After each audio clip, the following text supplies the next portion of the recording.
এখন তুমি ভেবে দেখো তুমি কি করবে। তুমি তোমার কাজ করো, আমি আমার কাজ করি।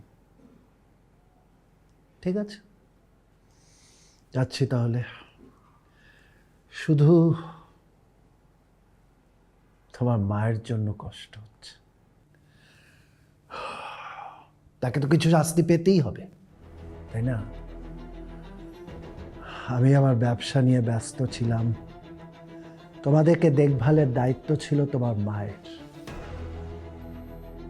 সে যদি আজকে ঠিক মতন তোমাদেরকে শাসন করতো, তাহলে আমাকে এই দিনটা দেখতে হতো না।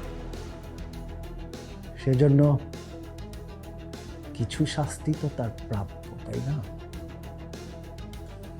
ঠিক আছে, আমি যাই তাহলে।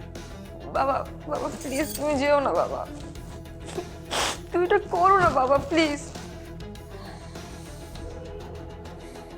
আমি জানি